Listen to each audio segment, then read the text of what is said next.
एचटीडीपी पे फिर आएंगे। ईवीएस आप एक सप्ताह तक ईवीएस नहीं पढ़ेंगे। इमोशनल डेवलपमेंट हम लोग का टॉपिक रहेगा आज का, ठीक है। संवेगात्मक विकास, ठीक है। संवेग जो हम लोगों के अंदर आता है, हम लोग जो इमोशंस में आ जाते हैं, बहुत उत्तेजित हो जाते हैं, इस टॉपिक पे आज हम लोग का डिस्कस होगा, ठीक है। संवेग, और साथ ही देखिए पहले तो जानेंगे कि इमोशंस होता क्या है, इमोशंस का बच्चों के एजुकेशन से क्या रिलेशन है, ठीक है, और बच्चों के ग्रोथ में इमोशंस का क्या रोल होता है। इसके बाद ये जानेंगे कि इमोशंस और हम लोग का कॉग्निशंस, ये दोनों का क्या रिलेशन है, दोनों कैसे एक दूसरे से रिलेटेड है, दोनों जुड़े हुए हैं, इमोशंस और कॉग्निशंस हम लोग का, ठीक है। इमोशंस उत्पन्न होने के लिए क्या क्या जरूरी है, वो सब चीज भी जानेंगे। सबसे पहले हम लोग जानते हैं कि इमोशन होता क्या है, संवेग होता क्या है, ठीक है। हम लोग पढ़ रहे हैं संवेगात्मक विकास यानी कि इमोशनल डेवलपमेंट, यानी कि संवेग, हम लोग में संवेग होता है, इमोशंस होता है। हम लोग कभी दुखी हो जाते हैं, कभी बहुत खुश हो जाते हैं, कभी हम लोग जो है कभी बहुत ज्यादा जो है डर में आ जाते हैं, भय में आ जाते हैं। तो ये सब क्या है, हम लोग का इमोशन ही है ना, हम लोग का संवेग है, हम लोग संवेग में आ जाते हैं, इमोशंस में आ जाते हैं, ठीक है। छोटा बच्चा है, उसको किसी चीज से अगर डरा दिया जाए बच्चे को, जैसे कि हम लोग पावलन का थ्योरी जब पढ़ेंगे, तो डॉगी को ना वहां पे अपने बच्चे पे थॉर्नडाइक जी जो है अपने ही बच्चे पे एक्सपेरिमेंट किए थे, कि जैसे ही वो बच्चा जो है, उनके घर में एक डॉगी था फर वाला, उस डॉगी को जैसे ही बच्चा छूता था, वो एक तरह का डरावना सा साउंड निकालते थे, ठीक है। तो बच्चे को पहले तो बच्चे को उस फर को छूने में बहुत मजा आया, लेकिन जैसे ही बच्चा उसको टच करता था बाद में, और उससे एक साउंड निकलता था, तो बच्चा डर जाता था, तो बच्चा डर के संवेग में आ गया, बच्चा जान गया कि इसको छूने से ही वो साउंड निकलता है, तो बच्चा भय के संवेग में आ गया। तो संवेग होता क्या है, संवेग से हम लोग को क्या क्या हमारे ऊपर इफेक्ट पड़ता है, ये सब चीज हम लोग आज जानेंगे, ठीक है। चलिए सभी लोग जुड़ गए ना, ज्योति जी नहीं जुड़ी, हाँ राहुल जी, पुराने वाले राहुल जी है ना, पुराने वाले ही राहुल जी है ना। यस मैम, पुराने वाले ही है। हाँ तो हम लोग कहाँ गायब हो जाते हैं रह रह के, हम भूल जाते हैं पुराने वाले हैं कि नए वाले हैं। फोटो भी नया लग गया है। आप लोग तो किसी का वीडियो नहीं ऑन होता है, मतलब अगर बाई चांस अगर कभी रास्ते में दिख गया चाहे कुछ है, तो हम पहचान भी नहीं पाएंगे कि हमारे ही स्टूडेंट है। आप लोग भले हमको पहचान लेंगे। चलिए, संवेग क्या होता है, देखिए संवेग अगर हम लोग जाने, संवेग हम लोग का इमोशंस क्या होता है, तो संवेग एक तरह का हम लोग का ऐसी प्रक्रिया है जो हम लोग का क्या होता है, हम लोग के फेस पे मतलब नजर आ जाता है। होता क्या है संवेग हम लोग का अंदर में, ठीक है, हम लोग के अंदरूनी भाग में, इसको हम लोग अगर एक शब्द में बोले तो यह मनोशारीरिक होता है, ठीक है। मनोशारीरिक का मतलब हम संवेग हमारे कहाँ उत्पन्न होता है, हमारे मन में उत्पन्न होता है। लेकिन जब यह संवेग हमारे मन में उत्पन्न होता है, यह क्या होता है, हमको दिखता नहीं है, लेकिन ये जो है एक्सप्रेस किस पे हो जाता है, फेस पे। मान लीजिए हम डर के संवेग में, हम डरे हुए हैं अंदर से बहुत ज्यादा, तो हमारा फेस जो है उस चीज को एक्सप्रेस करके दिखा देगा कि हम डरे हुए हैं। हम बहुत खुश हैं, चेहरा हम लोग को बता देता है, ठीक है। या फिर हम बहुत ज्यादा सैड हैं, तो भी हमारा फेस हमको उसको बता देता है। तो इसको हम लोग मनोशारीरिक कहते हैं, यानी कि उत्पन्न तो होता है अंदर, लेकिन उसको एक्सप्रेस हम लोग मतलब अपने फेशियल एक्सप्रेशंस के थ्रू, या फिर हम लोग के फिजिकल एक्टिविटी के थ्रू हम लोग के सारे संवेग जो है पता चल जाते हैं, ठीक है। तो ये संवेग जो होता है हम लोग का, अगर देखा जाए तो अधिगम यानी कि सीखना, किसी भी चीज को हम लोग को अगर सीखना है, लर्निंग करनी है, तो इसके लिए ये बहुत ज्यादा इंपॉर्टेंट होता है संवेग, ठीक है। संवेग का मतलब इमोशंस, इसकी उत्पत्ति हम लोग के इमोशन से हुई है। अगर इमोशंस को दो भागों में अगर डिवाइड करें, ई और मोशंस, तो ई का मतलब होता है अंदर, और मोशंस का होता है गति या फिर बाहर की तरफ पुश करना, ठीक है। तो हमारे अंदर जो कुछ भी फीलिंग्स है, हमारे अंदर जो कुछ भी भावनाएं हैं, उसको बाहर की तरफ पुश करना ही हमारा क्या कहलाता है, इमोशंस कहलाता है।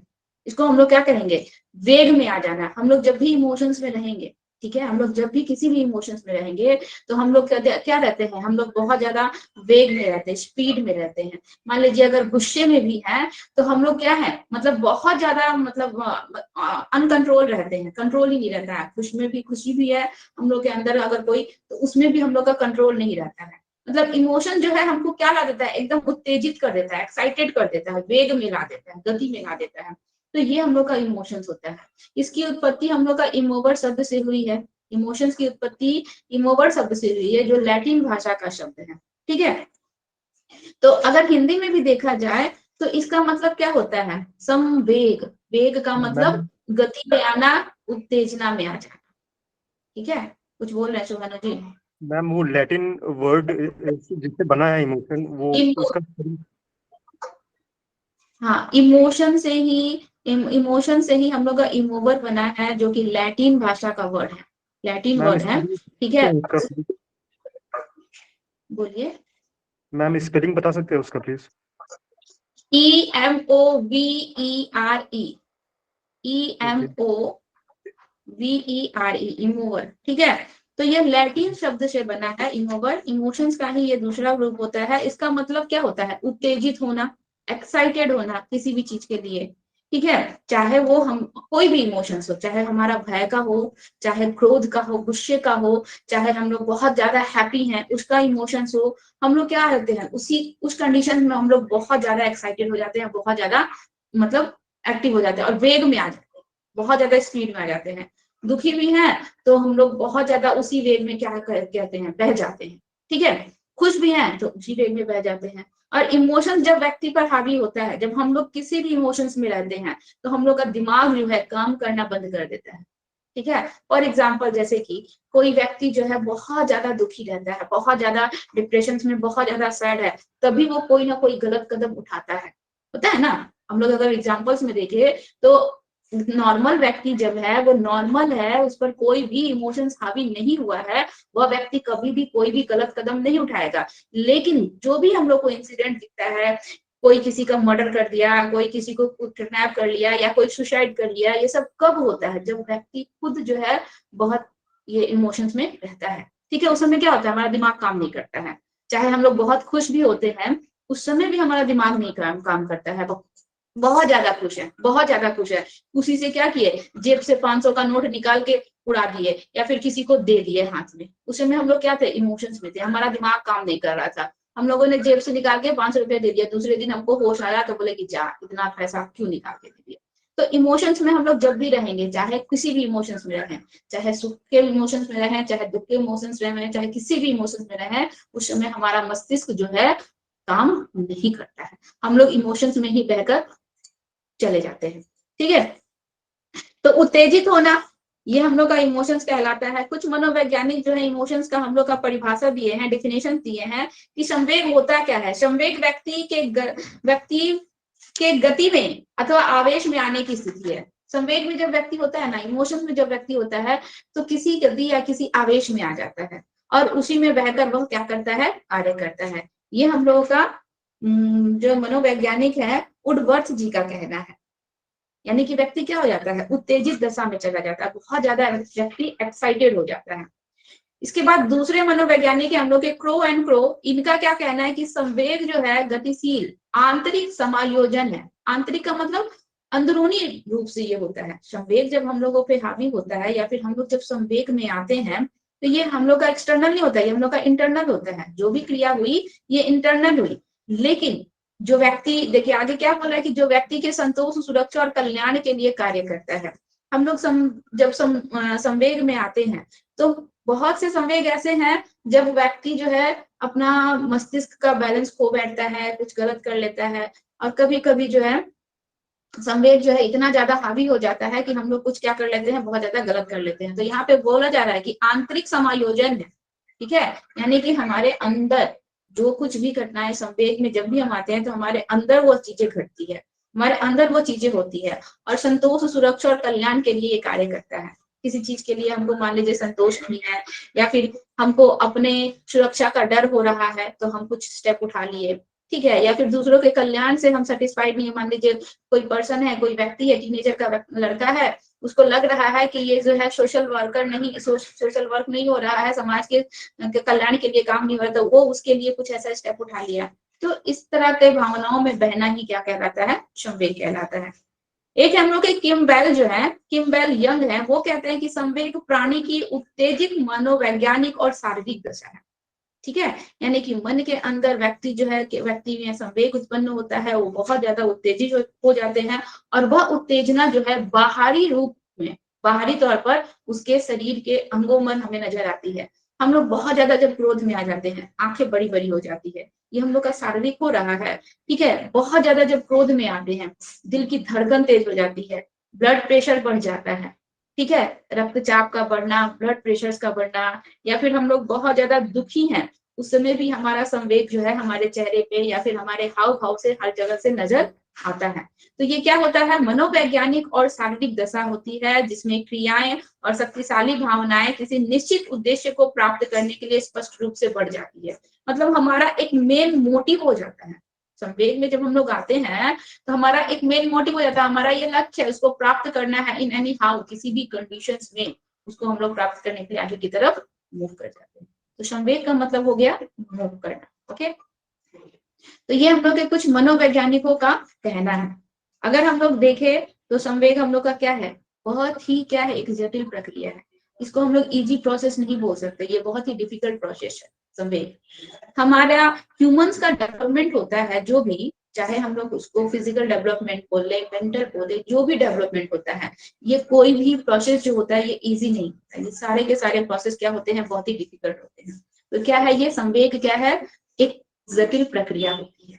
ठीक है, और संवेग का अधिगम में बहुत ज्यादा इंपॉर्टेंट होता है। संवेग के माध्यम से बालकों को बहुत कुछ सिखाया या समझाया जा सकता है। ठीक है, तो संवेग क्या है हम लोग का, एक बहुत ही जटिल प्रक्रिया है, और यह मनोशारीरिक होता है। मनोशारीरिक का मतलब हमारे अंदरूनी भागों में उत्पन्न होता है, लेकिन बाद में हमारे हाव भाव में, हमारे चेहरे पर इस तरह मतलब फिजिकली जो है स्पष्ट रूप से नजर आता है। संवेग हमारे अंदर जब उत्पन्न हुआ तो किसी को नहीं दिखा, लेकिन वह जब बाहरी तौर पर हमारे फेस पर, हमारे हाव भाव में, चाहे हम लोग बहुत ज्यादा डर जाते हैं तो देखिएगा हाथ पैर कांपने लगता है।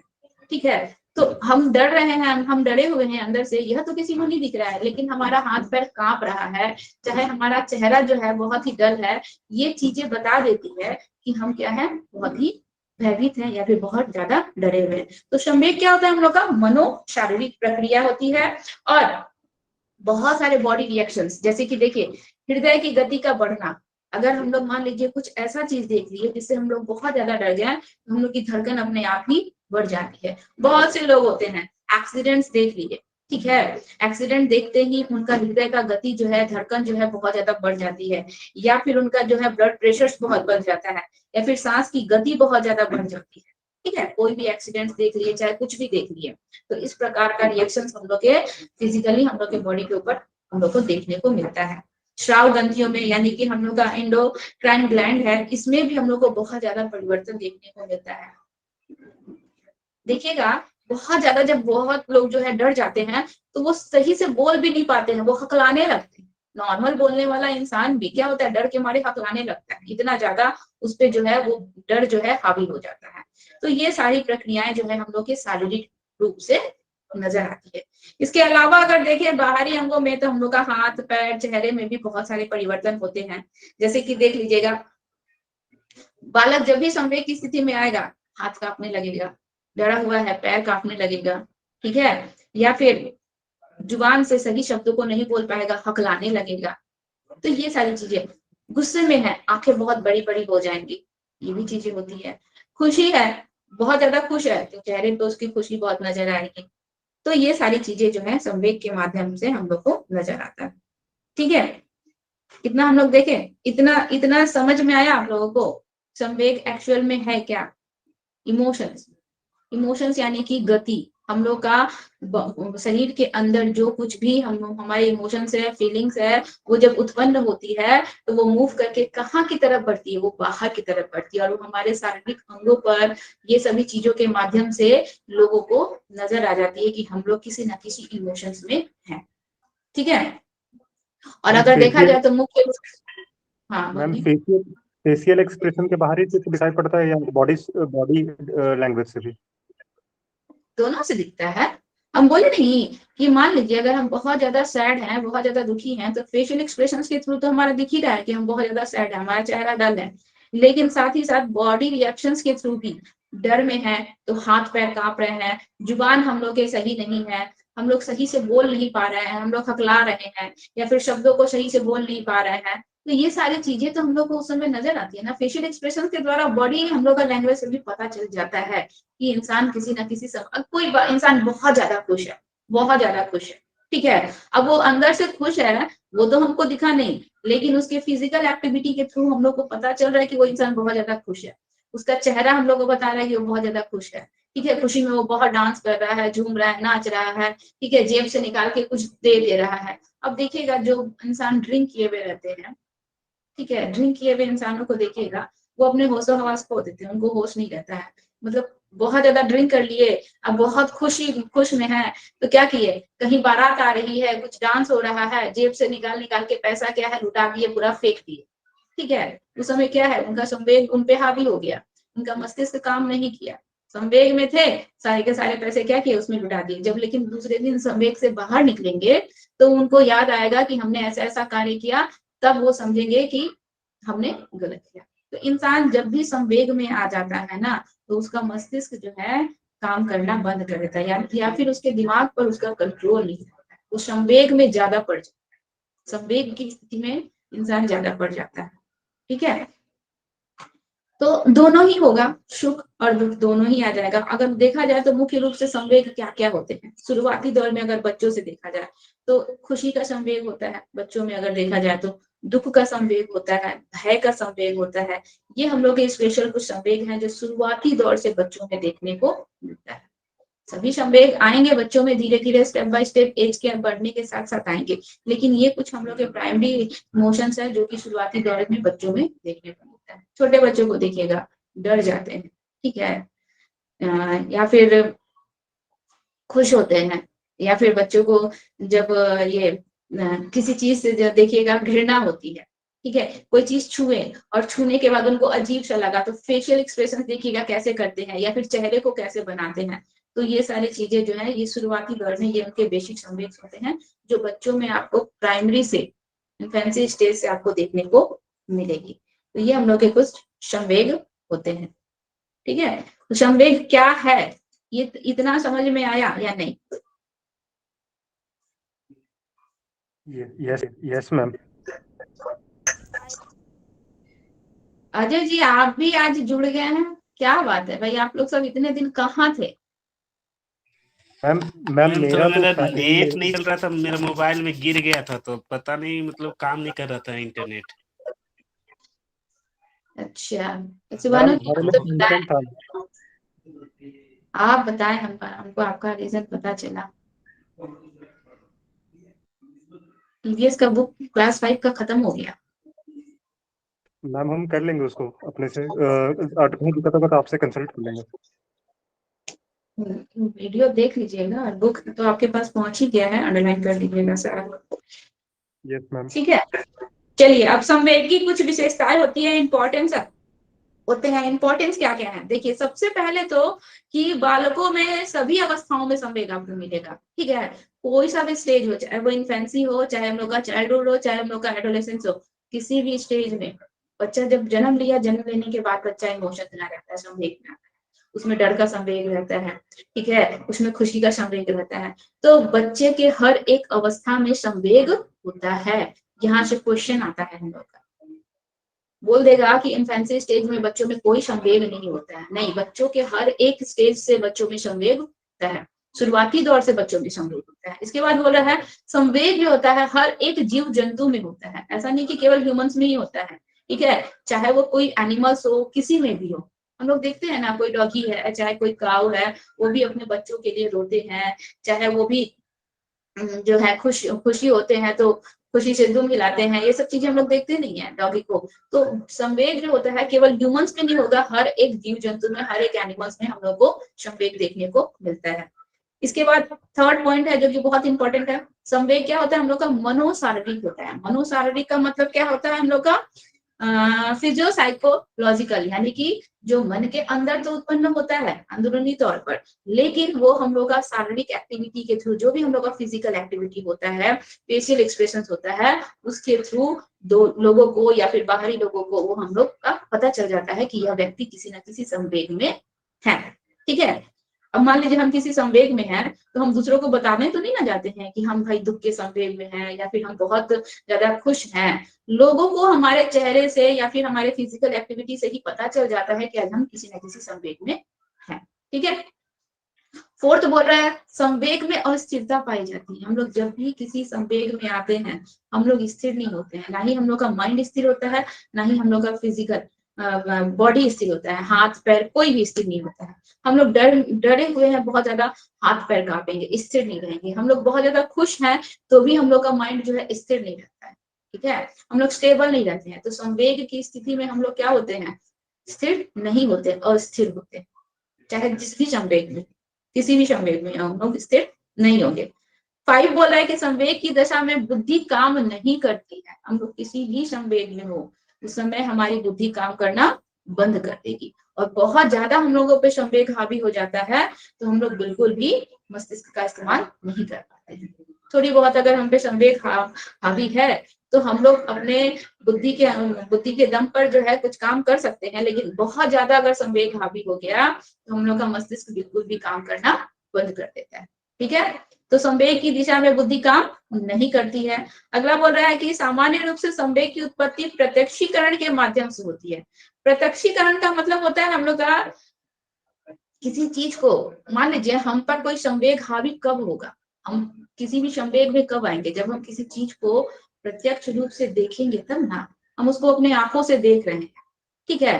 मान लीजिए हम कोई घटना सुने कि ऐसा ऐसा एक एक्सीडेंट हुआ और यहाँ पे ये चीजें हुई, तो हम सुनेंगे ना वो चीज, तो वो चीज सुनने के बाद हम पर इमोशंस उतना ज्यादा हावी नहीं होगा जब वो चीज को हम अपनी आंखों से प्रत्यक्ष रूप से देखेंगे। मान लीजिए हम रास्ते में जा रहे हैं और हम रास्ते में देखे एक एक्सीडेंट, तो हम उन्हें उसको प्रत्यक्ष रूप से अपनी आंखों से देखा, तो देखने के बाद वो संवेग हम पे क्या हो जाएगा, पूरी तरह से हावी हो जाएगा। तो संवेग हम लोगों पे किसी पे भी जो हावी होता है या फिर हम लोग किसी भी संवेग में आते हैं, कब आएंगे, जब हम लोग उसको प्रत्यक्ष रूप से आंखों से देखते हैं तब, ठीक है। बिना देखे हम लोगों पे वो इमोशंस जो है हावी नहीं होगा। तो प्रत्यक्ष रूप से देखने के बाद ही वो संवेग हम लोगों पे हावी होगा।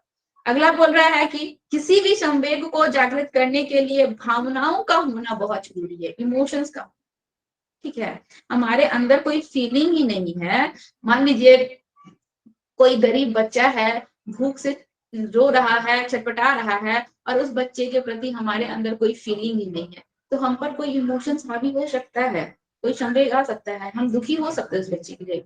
कभी नहीं, कभी नहीं। बहुत से लोगों को देखिएगा, बहुत से बड़ा बड़ा एक्सीडेंट्स हो जाता है या कुछ भी हो जाता है, उन पर कोई भी इमोशंस हावी नहीं होता है, उनको किसी प्रकार का कोई दर्द या फिर किसी प्रकार का उनके फेस पे आपको किसी प्रकार का सैडनेस नहीं दिखेगा, क्योंकि उनके अंदर कोई फीलिंग ही नहीं होता है। तो हम इमोशंस में आने के लिए फीलिंग का होना बहुत जरूरी है, ठीक है। अट्रैक्शंस का होना, फीलिंग्स का होना बहुत जरूरी है। अगर हमारे अंदर दुख की फीलिंग है या फिर मान लीजिए बच्चा जो है रोड पे भूखे छटपटा रहा है या रो रहा है और हमारे अंदर उसके प्रति फीलिंग है, तो हम देखकर उसके प्रति इमोशनल होंगे।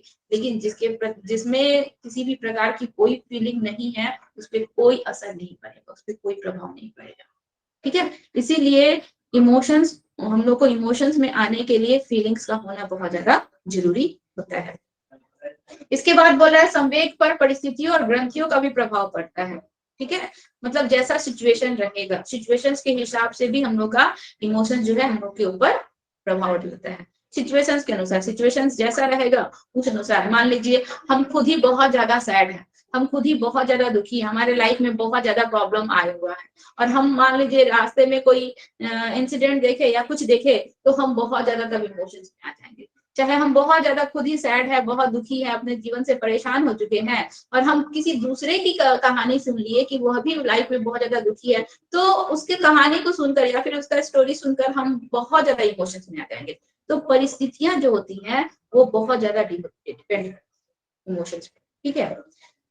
इसके बाद बोल रहा है संवेग का प्रकाशन हर एक व्यक्ति व्यक्तिगत ढंग से, क्योंकि हम लोग के हर मनुष्य जो है इंडिविजुअली एक दूसरे से डिफरेंट है। अब हम अपने संवेग का एक्सप्रेशन कैसे सबके सामने करेंगे वो अलग अलग होता है, ठीक है। यहाँ पे इतने सारे लोग हैं, हर किसी का अपना अपना इमोशंस को एक्सप्रेस करने का तरीका होता है। ठीक है। अब मान लीजिए हम टेस्ट लिए और उस टेस्ट में चाहे आप लोग सीटेट का एग्जाम देकर आए, कोई 10 क्वेश्चन छोड़ के आ गया, कोई 4 क्वेश्चन छोड़ के आ गया, कोई 5 क्वेश्चन छोड़ के आ गया, तो सब अपने अपने इमोशंस को एक्सप्रेस करने के लिए अलग अलग तरीके से एक्सप्रेस करेंगे, क्योंकि हर एक व्यक्ति इंडिविजुअली एक दूसरे से डिफरेंट होता है। हर किसी का बताने का तरीका अलग होगा, हर किसी का समझाने का तरीका अलग होगा, ठीक है। हर किसी को अपना दुख व्यक्त करने का तरीका अलग होगा। तो कोई भी एक दूसरे के समान नहीं होता है, सब एक दूसरे से डिफरेंट होते हैं। इसीलिए हर किसी का अपना इमोशंस को एक्सप्रेस करने का तरीका भी क्या होगा, इंडिविजुअली अलग होगा। कुछ बोलना है राहुल जी? No ma'am. इसके बाद बोल रहा है प्रशिक्षण, ज्ञान, शिक्षण, अनुभव आदि के परिणाम स्वरूप मनुष्यों में संवेगों का स्थानांतरण होता है, यानी कि ट्रांसफर होता है।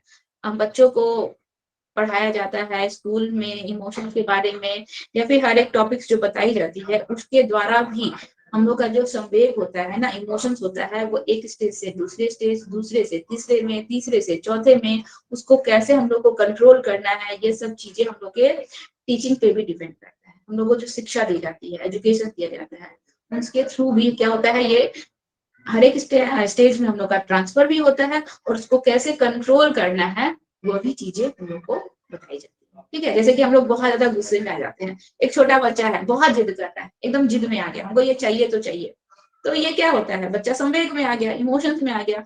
लेकिन अब वो मम्मी के डांट पर चाहे समझाने पर वो अपने आप पर कंट्रोल कर रहा है, या उन चीजों को समझ रहा है, तो यह भी हम लोग का किस पे डिपेंड कर रहा है, हम लोग के शिक्षण प्रशिक्षण पर डिपेंड करता है। ठीक है, इसमें 2 पॉइंट हम लोग का बहुत ज्यादा इंपॉर्टेंट है कि संवेग क्या होता है, हम लोग का मनोशारीरिक होता है, ठीक है, साइकोफिजिकल, फिजियोलॉजिकल, और दूसरा एक टॉपिक है हम लोग का कि संवेग जो होता है, अगर किसी में संवेग उत्पन्न हो रहा है तो उसके लिए फीलिंग्स का होना, भावनाओं का होना बहुत ज्यादा जरूरी है। ठीक है, ये 2 चीज हम लोग का बहुत ज्यादा इंपॉर्टेंट टॉपिक है। इतना क्लियर हुआ? Yes ma'am. Yes ma'am. चलिए आगे बोल रहा है संवेग के प्रकार। अब संवेग जो है कितने टाइप्स के होते हैं, ठीक है। तो यहाँ पे हम लोग के एक मनोवैज्ञानिक है मैकडोगल जी, उन्होंने संवेग को 14 प्रकार से बांटा है, 14 टाइप्स में डिवाइड किया है कि बच्चों में इतने टाइप के संवेग होते हैं। ये स्टार्टिंग से लेकर हम लोग का एडोलेसेंस स्टेज तक का बताया है। इसके बाद हम लोग स्टेप बाय स्टेप पढ़ेंगे कि इन्फेंसी में कौन कौन सा संवेग बच्चों में आता है, या फिर हम लोग का चाइल्डहुड में कौन कौन सा आता है। लेकिन ये मैकडोगल जी जो है ना, इन्होंने बच्चों में टोटल होते कितने हैं संवेग हम ह्यूमंस में, उस टोटल को उन्होंने कितने में 14 में डिवाइड कर दिया है। ये 14 संवेग जो है हम ह्यूमंस में होते हैं, ठीक है, शुरुआत से लेकर एंड तक, यानी कि बच्चा जब जन्म लिया उस समय से लेकर इंसान की मृत्यु तक ये संवेग हम लोगों में होते हैं। 14 टाइप्स के संवेग होते हैं, ठीक है। तो वो 14 टाइप्स के संवेग क्या होते हैं देखिए। और संवेग जो होते हैं, संवेग हमारे अंदर जो भी आया, इमोशंस आए, वो इमोशंस हमारे अंदर कैसे आते हैं, उसके लिए हमारे अंदर कुछ मूल प्रवृत्तियां होती है, यानी कि फीलिंग्स। हमारे अंदर कुछ फीलिंग्स होंगे तो ही हमारे अंदर वो संवेग आएगा, फीलिंग्स नहीं होंगे तो वो संवेग नहीं आएगा। तो जो भी इमोशंस होता है वो कुछ हम लोग के ये फीलिंग से कनेक्टेड होते हैं, जुड़े होते हैं, हम लोग के कुछ बेसिक ट्रेंड्स होते हैं उससे जुड़े होते हैं, वो हम लोग के अंदर उत्पन्न होगा, मूल प्रवृत्तियां हमारे अंदर उत्पन्न होगी, तो वो हम लोग का संवेग आएगा। ठीक है, तो देखिए वो 14 होते क्या क्या है। सबसे पहले होता है पलायन या भागना, ये हमारी कुछ मूल प्रवृत्तियां हैं, पलायन या भागना, ठीक है, इसके भाग जाना। इससे हमारे अंदर मान लीजिए हम, ये हमारी मूल प्रवृत्तियां हैं, हम अगर मान लीजिए कहीं से भाग रहे हैं, डर के भाग गए या पलायन कर दिए, यानी कि हमारे अंदर कौन सा संवेग उत्पन्न हुआ, हमारे अंदर डर का संवेग उत्पन्न हुआ, भय, ठीक है, इसको हम लोग इंग्लिश में फियर बोल देंगे। तो उसकी मूल प्रवृत्तियां क्या है, पलायन या भागना। पलायन और भागने के कारण हम लोगों में कौन सा संवेग उत्पन्न हुआ, भय का संवेग उत्पन्न हुआ। दूसरा है हम लोग का युद्ध प्रियता। हाँ बोलिए।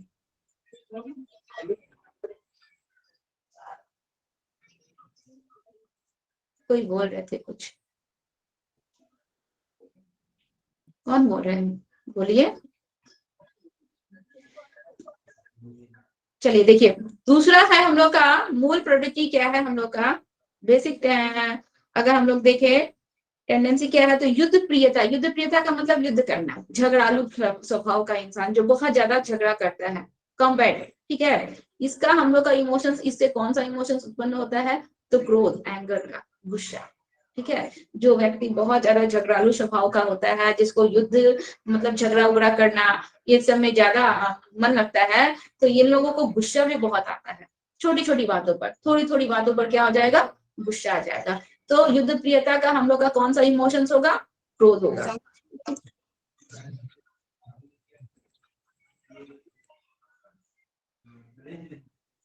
कुछ पूछना है तो पूछिए। दीपेंद्र कुमार कौन है? जी हाँ, आपको कुछ पूछना है? सर, मैम इसके बारे में दोबारा बोलिए, युद्ध हाँ? वाला के बारे में, युद्ध के बारे में, क्या झगड़ा आपका झगड़ने साउंड? के बारे में कुछ बताइए मैम। बच्चा के और बड़े सब में इसमें आता है मैम। अब देखिए, हर व्यक्ति अलग अलग नेचर का होता है, जी हर मैम। व्यक्ति अलग अलग नेचर का होता है। कोई इंसान जो है झगड़ा झुगड़ी पसंद नहीं करता है। कुछ अगर मान लीजिए कोई उसको परेशान भी कर दिया तो भी वो शांत रह जाता है। और कोई व्यक्ति ऐसा होता है कि आप उसको नहीं भी परेशान कीजिए तो भी वो आपको उंगली कर करके झगड़ा करेगा। हाँ मैम, ये तो देखने को मिलता है मैम, अक्सर देखने को मिलता है। जी मैम। कोई व्यक्ति ऐसा होता है कि उंगली करके झगड़ा करता है, वो शांत कैसे है, वो कुछ बोल क्यों नहीं रहा है। तो युद्ध प्रियता का मतलब हम लोग का क्रोध, वो ऐसे व्यक्ति को छोटी छोटी बातों पर क्या आता है, क्रोध आता है। तो उसमें कौन सा संवेग उत्पन्न होगा, क्रोध का। जी इसके मैम। बाद थर्ड हम लोग की मूल प्रवृत्तियां हैं हम लोग का निवृत्ति या विकर्षण, जिसको हम लोग रिपल्शन कहेंगे। निवृत्ति या विकर्षण, जिसको क्या बोलेंगे, रिपल्शन। इससे पता है कौन सा संवेग उत्पन्न होता है, मतलब हम किसी को चीज को देख कर ना दूर हटना चाहते हैं। कोई ऐसी चीज है जिसको देखकर हमको क्या होता है, घृणा आती है, ठीक है। घृणा यानी डिस्कस, मतलब मान लीजिए कोई ऐसी चीज है, गंदी चीज है, जिसको हम देखकर जो है उसके पास जाना तक नहीं चाहते, हमारा चेहरे का हाव भाव भी देखकर बदल जाता है, तो उसको हम लोग कहेंगे विकर्षण, मतलब हम उससे दूर भागना चाहते हैं। तो उस चीज को, वो जो हम लोग की मूल प्रवृत्ति होती है, उससे हम लोग के अंदर कौन सा संवेग उत्पन्न होता है, तो उससे हम लोग के अंदर घृणा का संवेग उत्पन्न होता है। बहुत से बच्चे होते हैं, देखिएगा, किसी चीज को छूने से उनको ना घृणा टाइप का आएगा, मतलब ऐसा लगेगा ना कि उसको छू के वो मतलब ये अजीब सा उनका चेहरे का एक्सप्रेशन हम लोग यूट्यूब में भी देखे हैं। एक मतलब रबर टाइप का खिलौना होता है, बच्चा उसको जैसे ही छूता है, छूते ही उसका जो है ना पूरा बदन जो है एकदम कांप जाता है, उसको ऐसा लगता है घिन टाइप का लगता है, तो वो तुरंत अपना हाथ को वहां से हटाता है। तो विकर्षण और निवृत्ति यानी कि हम लोग का रिपल्सन जैसे जो मूल प्रवृत्तियां उत्पन्न होती है, इससे बच्चों में कौन सा संवेग आएगा, इससे बच्चों में घृणा, डिस्गस्ट का संवेग आएगा। एक हम लोग का मूल प्रवृत्ति होता है जिज्ञासा, क्यूरियोसिटी, किसी चीज को जानने की जिज्ञासा। तो जब हमारे अंदर जिज्ञासा, किसी चीज को जानने की जब बहुत ज्यादा जिज्ञासा होगी, तो हमारे अंदर कौन सा इमोशंस आएगा, आश्चर्य यानी कि वंडर, किसी चीज को जानना, ठीक है, समझना आखिर वो क्या है। मान लीजिए आप बच्चे को कोई चीज बता रहे हैं, कोई टॉपिक बता रहे हैं, समझा रहे हैं, और वो बच्चा बहुत ज्यादा इंटरेस्ट ले रहा है, ठीक है। तो इसमें क्या हुआ, तो फिर मान लीजिए उसको आप अर्थ के विषय में बता रहे हैं, या फिर हम लोग के इनसाइड अर्थ हम लोग का क्या क्या होता है, कैसे उसका स्ट्रक्चर होता है, क्या होता है, वो बच्चे को बहुत ज्यादा इंटरेस्ट लग रहा है। और वंडर्स का मतलब वो बहुत ज्यादा उस चीज को जानने की और ज्यादा उसकी उत्सुकता बढ़ती जा रही है। इसके बाद क्या होगा, उसमें क्या होगा, फिर ऐसे क्या होगा, वैसे क्या होगा, उस पे क्वेश्चंस आप एक उसका डाउट क्लियर कीजिएगा, वो एक और क्वेश्चन आपके सामने रख देगा, फिर डाउट क्लियर कीजिएगा, एक और क्वेश्चन सामने रख देगा, ठीक है। तो जिज्ञासा में हम लोग की कौन सा संवेग उत्पन्न होगा, तो आश्चर्य यानी कि वंडर का संवेग उत्पन्न होगा। इसके बाद अगला है शिशु रक्षा, पेरेंटल, ठीक है। शिशु रक्षा, शिशु रक्षा में हम लोग का कौन सा संवेग उत्पन्न होता है, अपने बच्चे के प्रति जो हम लोग का जो अट्रैक्शन होता है, या फिर उसको सुरक्षित प्रोटेक्ट करने का जो हम लोग का भाव होता है, उससे हम लोगों के अंदर जो इमोशंस उत्पन्न होता है उसको हम लोग कहते हैं वात्सल्य, ठीक है, टेंडरनेस। हम लोग सूरदास जी का दोहा पढ़े हैं ना, वात्सल्य प्रेम, यानी कि अपने बच्चे के प्रति, अपने बच्चे को प्रोटेक्ट करने के प्रति जो स्नेह और प्रेम की भावना माँ में होती है, माँ और बच्चे के बीच का ये हम लोग का ये इमोशंस होता है। तो ये हम लोग का शिशु रक्षा का क्या होता है, पेरेंटल का क्या होता है इमोशन, वात्सल्य यानी कि टेंडरनेस, ठीक है। इसके बाद है शरणागति या फिर प्रार्थना, अपील, किसी से बहुत प्रार्थना करना, अपील करना, ठीक है। तो हम लोग किसी से प्रार्थना और अपील कब करते हैं? जब हम लोग बहुत ज्यादा दुखी हैं, या फिर हम लोग को किसी से क्षमा याचना करनी है, क्षमा मांगना है, ठीक है। तो उसके लिए हम लोग क्या करते हैं, किसी से रिक्वेस्ट करते हैं। तो इसका हम लोग का इमोशंस क्या होगा, करुणा या विषाद, यानी कि डिस्ट्रेस, यानी पीड़ा, दुख। हम लोग जब बहुत ज्यादा दुख में रहते हैं, ठीक है, तभी किसी से हम लोग क्षमा याचना करेंगे, या फिर किसी से हम लोग अपील करते हैं, प्रार्थना करते हैं कि इसको छोड़ दो। तो उसके लिए हम लोग का करुणा या विषाद जैसा जो है संवेग उत्पन्न होगा, ठीक है। अगला है हम लोग का रचनात्मकता। आप लोग को नोट्स मिला होगा, सभी ये नोट्स में दिया हुआ है, कौन से मूल प्रवृत्ति से कौन सा संवेग उत्पन्न होता है, यहाँ से भी क्वेश्चन आता है। ये सब चीज आप लोग को देखना है। रचनात्मकता यानी कि कंस्ट्रक्शन, ठीक है। किसी किसी बच्चे को देखिएगा, उसमें कंस्ट्रक्टिव टेंडेंसी बहुत ज्यादा होता है किसी चीज को बनाने का, ठीक है। कोई बच्चा जो है पेपर से कुछ बनाने की कोशिश करता है, कोई बच्चा मिट्टी से कुछ बना रहा है, कोई बच्चा खिलौनों को तोड़ फोड़ कर फिर उसको कुछ बनाने की कोशिश कर रहा है। तो जो कंस्ट्रक्टिव नेचर्स के बच्चे होते हैं, उनमें जो कौन सा हम लोग का इमोशंस उत्पन्न होगा, संरचनात्मक भावना या फिर कृत भावना, फीलिंग ऑफ क्रिएटिवनेस, किसी चीज को क्रिएट करना, किसी चीज को बनाना। तो मूल प्रवृत्ति क्या हो जाएगी हम लोग का, रचनात्मकता, ठीक है। और उसमें हम लोग के फीलिंग, ये संवेग क्या होंगे, इमोशंस क्या होंगे, फीलिंग ऑफ क्रिएटिवनेस, ठीक है। इसके बाद बोल रहा है संचय प्रवृत्ति या संग्रहण, ठीक है। एक्विजिशंस, किसी चीज को संग्रहित करना, हम लोग पढ़े थे फिजिकल डेवलपमेंट में, पढ़े थे ना। बच्चे में क्या होता है, किसी चीज को संग्रहित करने की, कौन से स्टेज में बच्चों में संग्रहण की टेंडेंसी होती है, बताइए तो जरा आप लोग। कौन से स्टेज में? चाइल्डहुड में कौन सा, प्री या पोस्ट? चाइल्डहुड में भी तो एक प्री है, एक पोस्ट चाइल्डहुड है, दोनों है ना। तो किस स्टेज में बच्चों में किसी भी चीज को हम लोग का ये संचित करने की, एक्विजिशंस की टेंडेंसी किस में होती है सुभानु जी? मैम प्री में। प्री में होती है, प्री में होती है राहुल जी? मैम याद नहीं है मैम। याद नहीं है, पोस्ट में है, लेटर चाइल्डहुड में। लेटर चाइल्डहुड में बच्चों में संग्रहण की प्रवृत्ति होती है, ठीक है। किसी चीज को कलेक्ट करने की टेंडेंसी बहुत ज्यादा होती है बच्चों में, ठीक है। तो अनुसरण करने की प्रवृत्ति किसमें होती है मैम? किसमें अनुसरण करने की प्रवृत्ति? वो तो बच्चा फैंसी स्टेज से बच्चों में आ जाता है, ठीक है। किसी के का नकल करना, अनुसरण करने की प्रवृत्ति बच्चों में फैंसी स्टेज से नहीं आ जाती है, शुरुआती दौर से आ जाती है, ठीक है। तो एक्विजेंसी की जो हम लोग की मूल प्रवृत्ति होगी, उससे बच्चों में क्या आ जाएगा, फीलिंग ऑफ ऑनरशिप, यानी कि स्वामित्व की भावना या अधिकार, ठीक है। अब बच्चा किसी चीज को संग्रहित कर रहा है, जमा कर रहा है, यानी कि बच्चे में क्या फीलिंग, कौन सा संवेग उत्पन्न हुआ कि ये वस्तु जो है, ये चीज जो है, यह मेरी है, इसको हम जमा। छोटे बच्चे जो होते हैं, यहाँ पे हम लोग एक्विजेंसी में हम लोग क्या पढ़े थे कि पैसे को लेकर नहीं, टूटी फूटी चीजें हो गई, गोली हो गया, या फिर खिलौने हो गए, या फिर खिलौने के पार्ट्स पुर्जे हो गए, ये सारी चीजें पैसे के मामले में नहीं। तो वो सभी चीजें क्या होते हैं, बच्चों को देखिएगा, इन सभी चीजों को वो कलेक्ट करके रखते हैं, और अगर इनको फेंक दिया जाए तो बच्चे बहुत ज्यादा गुस्सा हो जाते हैं, एंगर हो जाते हैं कि मेरा क्यों सामान फेंक दिया। उनके लिए वो चीजें क्या है, बहुत ज्यादा उनके लिए इंपॉर्टेंट, वो बहुत ज्यादा मायने रखती है उनके लिए।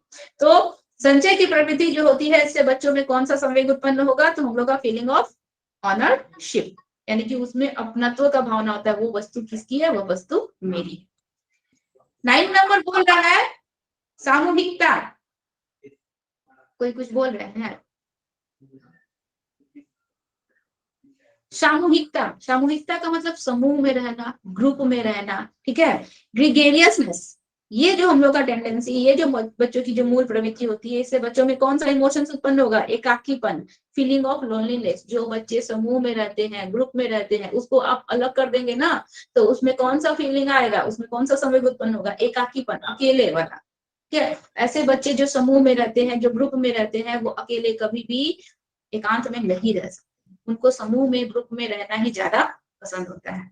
तो सामूहिकता से हम लोग का एकाकीपन जैसे संवेग उत्पन्न होते हैं। इसके बाद है काम प्रवृत्ति हम लोग का, इससे कामुकता, लस्ट जैसे संवेग उत्पन्न होते हैं। आगे बोल रहा है 11 नंबर हम लोग का बोल रहा है आत्मगौरव, सेल्फ एजर्शन, ठीक है।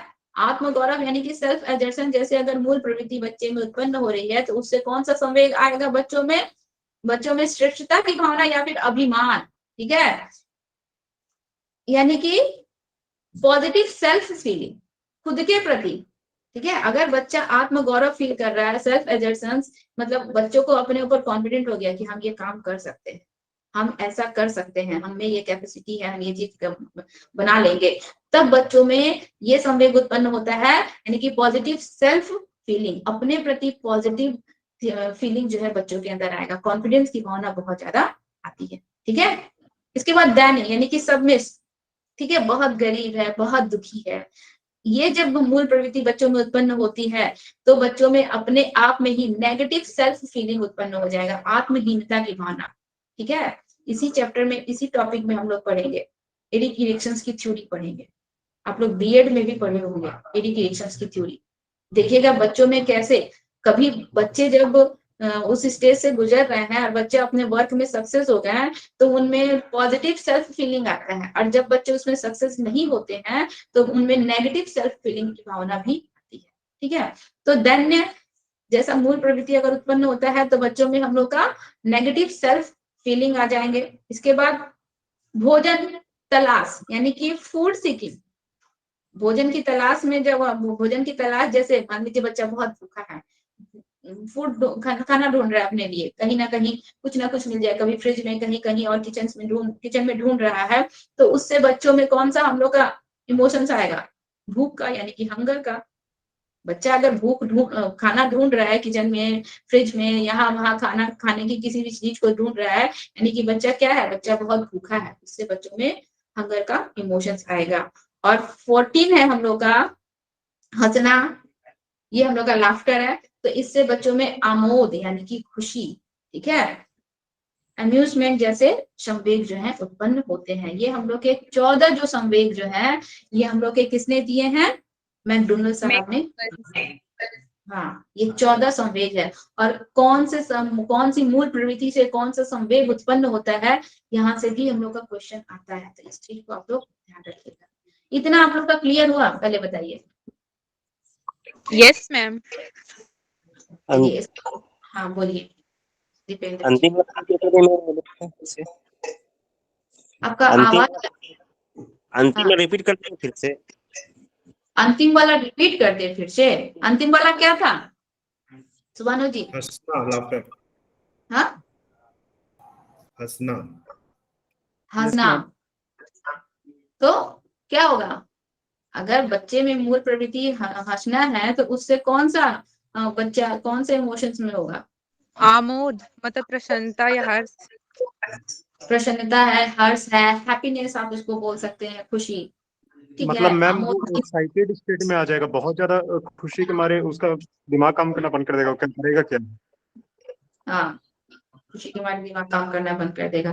तो ये मैकडोगल साहब के 14 इमोशंस हैं, उन्होंने बताया है कि बच्चों के जन्म से लेकर मृत्यु तक, बच्चों का नहीं पूरे ह्यूमंस लाइफ का बताया है, जन्म से लेकर मृत्यु तक ये सारे इमोशन जो है, ये 14 कुछ मोस्ट इंपॉर्टेंट हम लोग के इमोशंस है, और इसकी कुछ मूल प्रवृत्तियां हैं, इन मूल प्रवृत्तियों के थ्रू ही बच्चों में ये इमोशंस आते हैं, ठीक है। ये था हम लोग का इमोशंस यहाँ तक। अब इसके बाद हम लोग का एक नेक्स्ट टॉपिक है कि संज्ञान और संवेग, इन दोनों का क्या संबंध है, ठीक है। इमोशंस एंड कॉग्निशंस, इन दोनों में क्या रिलेशन, ये हम लोग का नेक्स्ट टॉपिक है। तो इस नेक्स्ट टॉपिक को जानने से पहले हम लोग को इमोशंस तो आप लोग जाने, लेकिन ये संज्ञान क्या है, कॉग्निशन क्या है, ठीक है। ये टॉपिक तो अभी हम लोग पढ़े नहीं है, तो इसको हम लोग को जानना होगा कि ये कॉग्निशंस क्या है, ठीक है, संज्ञान क्या है। देखिए, संज्ञान का मतलब होता है समझ, किसी भी चीज, किसी भी वस्तु के प्रति हमारी समझ, ठीक है। अब ये क्या है, ये सिस्टम है, हमारा समझ, हम इस सिस्टम, हम इस वस्तु के प्रति मेरा क्या नॉलेज है, हम क्या जानते हैं कि ये है क्या, ठीक है, इसका क्या यूज होता है, ये किस काम आता है, इससे हमारा क्या फायदा हो सकता है, क्या नुकसान हो सकता है, मतलब उसके विषय में जानना समझना, किसी भी चीज के विषय में जानना समझना, ठीक है, उसको परखना, उसके प्रति बहुत सारे नॉलेज को इकट्ठा करना, यही होता है हम लोग का संज्ञान। ठीक है, जैसे कि मान लीजिए सीटेड, अब सीटेड बहुत से लोग होते हैं, अब बच्चों को हम बोलेंगे 6 या 7 साल के बच्चों को बोलेंगे सीटेड, तो उस बच्चे सीटेड का मतलब समझ पाएंगे? नहीं समझ पाएंगे। सीटेड क्या होता है नहीं समझ पाएंगे। लेकिन आप लोगों को बोलते हैं सीटेड, तो आप लोगों को सीटेड क्या है, इसका फुल फॉर्म क्या होता है, ये किस लिए इसकी स्टडी की जाती है, इसका क्या बेनिफिट्स है, इसमें क्या क्या टॉपिक्स पढ़े जाते हैं, आप लोग को हर एक चीज इसका पता है। मतलब शॉर्ट तौर पे अगर देखा जाए, छोटे तौर पर देखा जाए, तो संज्ञान कॉग्निशंस का मतलब होता है समझ का निर्माण, किसी भी टॉपिक के प्रति, किसी भी वस्तु या किसी भी चीज के प्रति हमारी समझ का निर्माण, ये होता है हम लोग का संज्ञान। हम उस चीज को जान रहे हैं कि एक्चुअल में ये है क्या, ठीक है, ये हम लोग का क्या होगा संज्ञान। और इमोशंस का मतलब तुम लोगों को पता है कि यानी कि हम लोग जो है क्या होते हैं,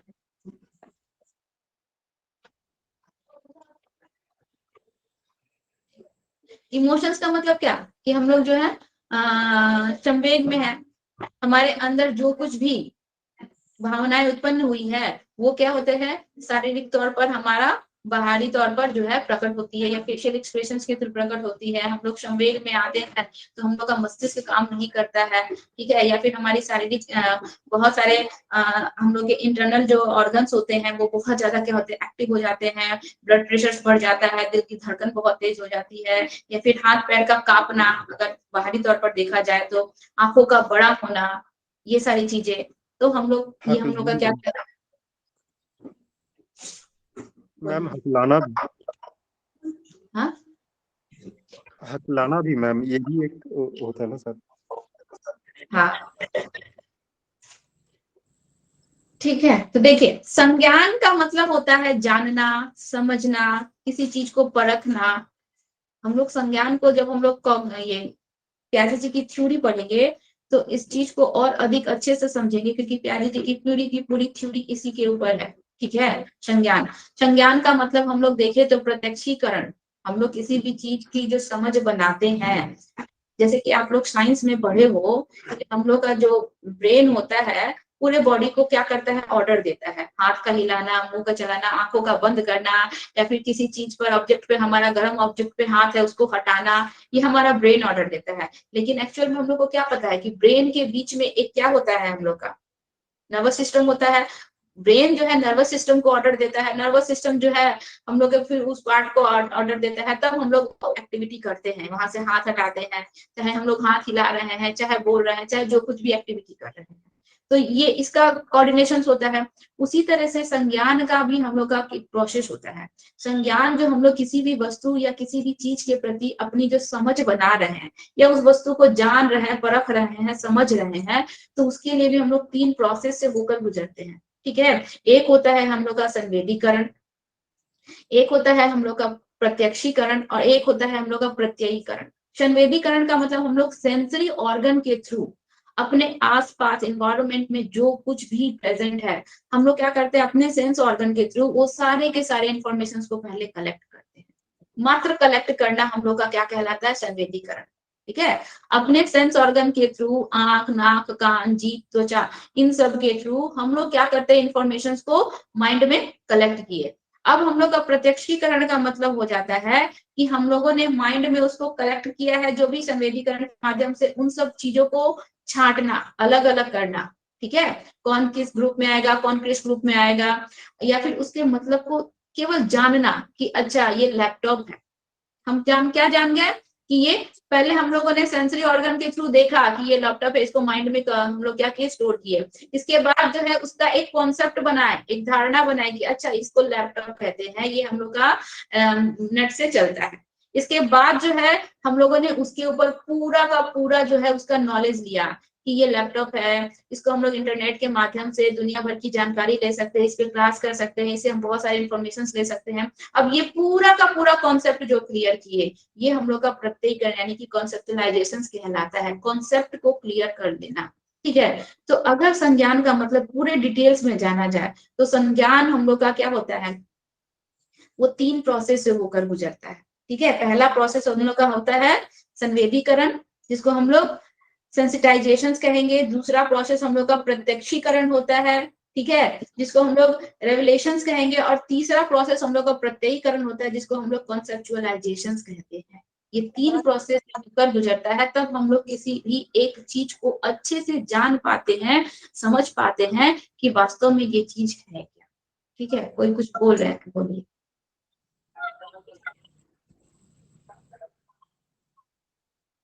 बोलिए, कुछ पूछना है किन्हीं को? दीपेंद्र जी, नहीं मैम।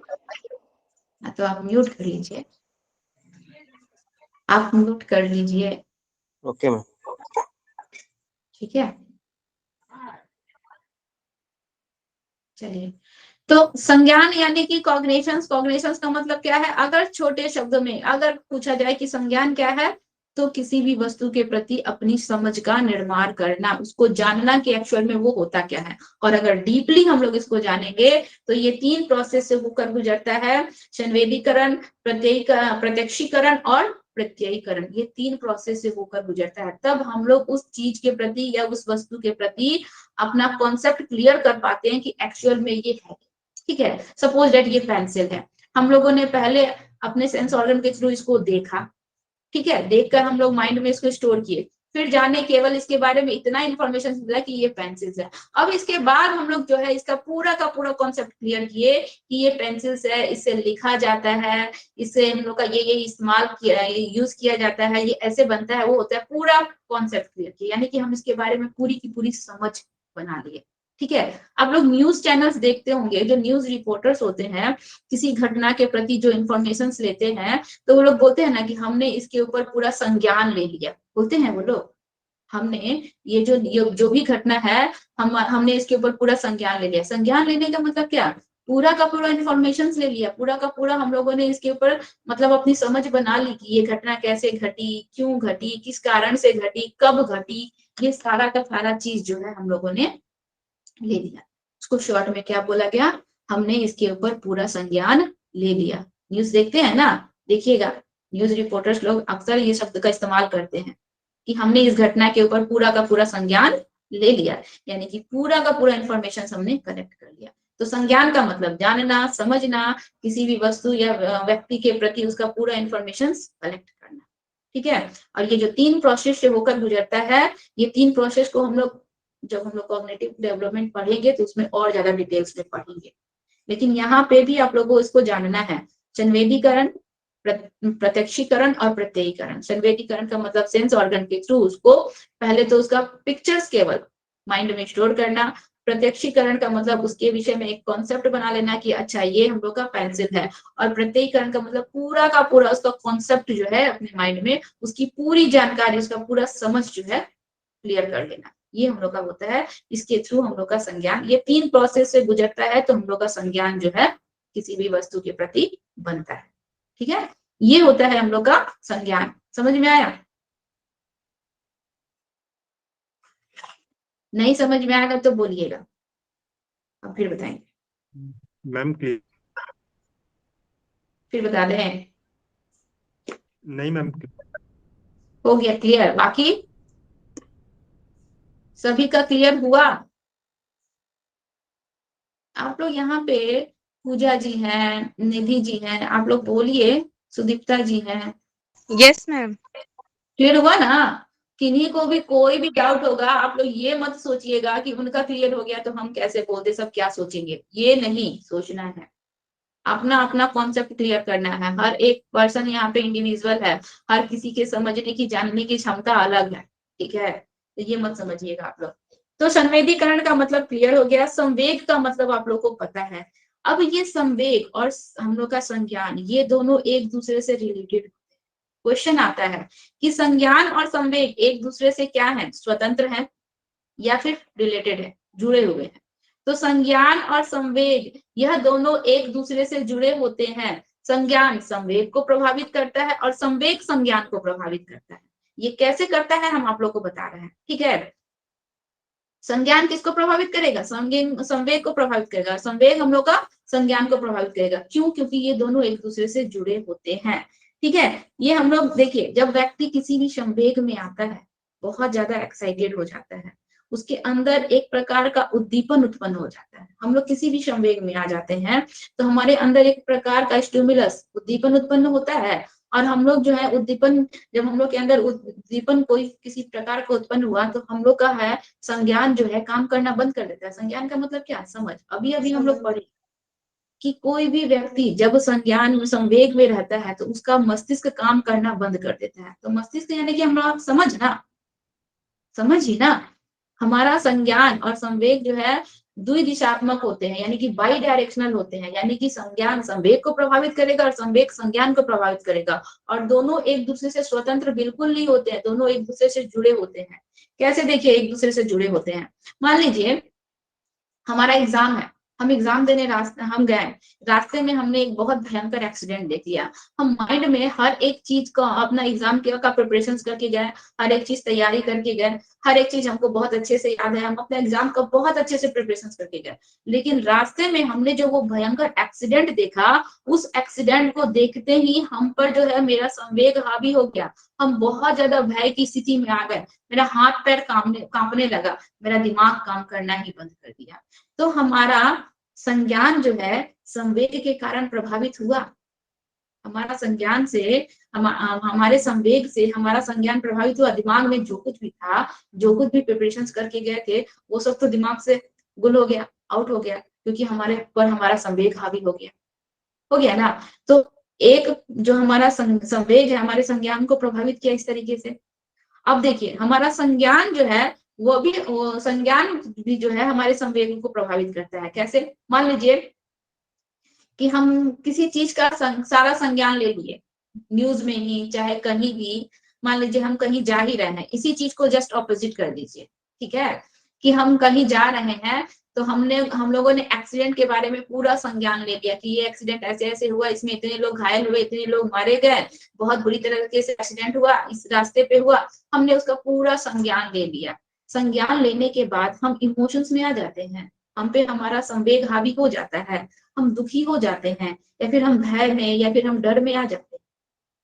ठीक है, कोरोना टाइम में हम लोग जो है इतना ज्यादा जो है, जब सेकंड फेज आया था तो हम लोग हर जगह न्यूज में सुन रहे थे, संज्ञान ले रहे थे कि कोरोना की वजह से इतने लोग मर गए, आज इतने लोगों की मृत्यु हो गई। चाहे ज्यादातर जो है हम लोग के इसमें यंग जो पर्सन हैं वो सारे डेथ कर रहे हैं। तो हम लोग जो है न्यूज में, टीवी में देख कर ये जो संज्ञान ले रहे थे, तो संज्ञान जब हम लोग ले रहे थे, उसका जो समझ हम लोग बना रहे थे, तो उससे हम लोग का संवेग हावी हो रहा था कि क्या होगा धरती का, हम लोग के साथ भी ऐसा हो सकता है। हम लोग भी संवेग में आ जा रहे थे ना, इमोशन, हम लोग का संज्ञान के ऊपर हम लोग का संवेग यहाँ पे क्या हो रहा था? प्रभावित हो रहा था, हावी हो जा रहा था। तो इस तरह से देखा जाए तो संज्ञान जो है संवेग को प्रभावित कर रहा है, और संवेग जो है संज्ञान को प्रभावित कर रहा है। ये दोनों एक दूसरे को क्या कर रहे हैं? प्रभावित कर रहे हैं। ठीक है, इसीलिए संज्ञान और संवेग क्या होते हैं? द्विदिशात्मक होते हैं, बाई डायरेक्शनल होते हैं। दोनों एक दूसरे को प्रभावित करते हैं और दोनों एक दूसरे से कनेक्टेड होते हैं, जुड़े होते हैं, एक दूसरे से स्वतंत्र कभी नहीं। नहीं समझ में आया? समझ आ गया मैम। ठीक है, चलिए एक और एग्जांपल दें। देखिए, मान लीजिए संज्ञान और संवेग, हम लोग क्या बोले कि संज्ञान और संवेग दोनों एक दूसरे से क्या होते हैं? जुड़े होते हैं, दोनों एक दूसरे को प्रभावित कर रहे हैं। अभी हम लोग एग्जाम्पल में क्या देखे कि एग्जाम की तैयारी करने के लिए गए, तैयारी करके गए, रास्ते में एक एक्सीडेंट देख लिए, दिमाग से सारा गुल हो गया, यानी कि हमारा संवेग पे, हमारे संज्ञान पे हमारा संवेग जो है हावी हो गया। उसी तरीके से जस्ट ऑपोजिट देखे, हम आप लोग को कोरोना वाला एग्जाम्पल बता दिए। ठीक है, एक अच्छा वाला एग्जाम्पल दे देते हैं, तो सैड एग्जाम्पल था। हम लोग शादी में गए, ठीक है, हम बहुत ज्यादा संवेग में हैं, बहुत ज्यादा खुश हैं, बहुत ज्यादा खुश हैं, हम संवेग में झूम रहे हैं, गा रहे हैं, नाच रहे हैं। ठीक है, इसमें हम लोगों को एक रिस्पॉन्सिबिलिटी दी गई कि बाराती आएगा तो आपको उसका वेलकम करना है, आपको उसको यहाँ बैठाना है, आपको उसकी अच्छी से खातिरदारी करनी है। हम इतना ज्यादा खुश हैं, इतने ज्यादा संवेग में हैं, दोस्तों के साथ डांस कर रहे हैं, करते करते करते करते हम क्या है? दिमाग से हमारा ये निकल गया कि हमको ये सब चीज भी करनी है, तो हम संवेग में आए तो हमारा संज्ञान जो है क्या हो गया, उससे प्रभावित हो गया, हम उस चीज को दिमाग से बिल्कुल भी भूल गए। ठीक है, यानी कि हमारा दिमाग जो है, मस्तिष्क जो है उस समय काम करना ही बंद कर दिया, तो हमारे संवेग से के कारण हमारा क्या हो गया, संज्ञान जो है प्रभावित हो गया।